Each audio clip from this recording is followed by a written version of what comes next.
आता विद्यार्थ्यासाठी आहे ना मॅडम 150 विद्यार्थी आले असते आज इथं. परीक्षा आहे युनिव्हर्सिटीच्या म्हणून आले नाही. ठीक आहे. हे बाकी चंद्रपूर, भंडारा, गोंदिया अलग अलग जिल्ह्यातून फिनिक्स अकॅडमी निवडली. यायले फोन येते.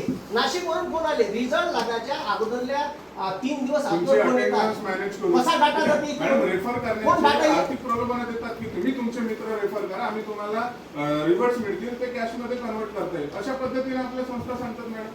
प्रूफ दिले. आणि रेकॉर्डिंग्स पाठवले ना, मी मेल पण केलं मॅडम. रेकॉर्डिंग्स पण मेल केलं, तुम्हाला व्हॉट्सअप पण केलं होतं. केलं मॅडम, तुम्हाला पण केलं. रेकॉर्डिंग्स पण केलं.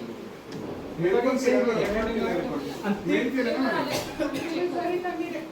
मी वारंवार तुमच्या संशय करणे जर ते आढळून येत असेल की यापासून या फोनपासून मी स्वतः इथे भेटायला आलो होतो. तुम्ही मुंबईला होता त्यावेळेस.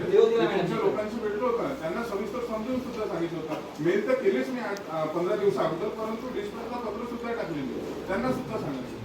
ते पण तुम्हाला काय द्यायचे ते तुम्ही संशय पुरावे द्या, त्यावरती दिले ना मॅडम, दिले ना मॅडम. पुरावे दिले, तक्रार दिली. ठीक आहे. केवळ आमची या शब्दावरून एवढा मोठा काही मी भ्रष्टाचार केला नाही, पैसे खाल्ले नाही. आमची या शब्दावरून, एका शब्दावरून तुम्ही मला डिस्क्वालिफाय करत आहे आमच्या संस्थेने. हे पोरं ठीक आहे, याने विश्वास आहे आमच्या संस्थेवर. मागच्या वर्षी रिझल्ट लागलेले दिले. कोणत्याही मागच्या वर्षीच्या कोणत्या पोराला विचारा तुम्ही. स्वतः ठीक आहे. तुम्हाला पोरायचे मनोगत दिलं मी. पण मॅडम फिनिक्स निवडली होती ना, तुम्ही सेकंड कडे कसं काय डायव्हर्ट करू शकता? म्हणजे आमच्या पेपरांचं काहीच महत्व नाही का? म्हणजे जबरदस्त मॅडम. आम्हाला मॅडम तुम्ही, आम्ही फक्त फर्स्ट निवडला होता, परंतु एवढे निवडल्याशिवाय सबमिटच नव्हतं होत ना. सबमिट नव्हता होत. मग आम्हाला म्हणायला पाहिजे होतं कोणती एक निवडा तुम्ही, इतर याला नका निवडू. पण सबमिटच कुठं होते? आम्ही प्रयत्न केला, 80 सिलेक्ट करायला लागत होते मॅडम.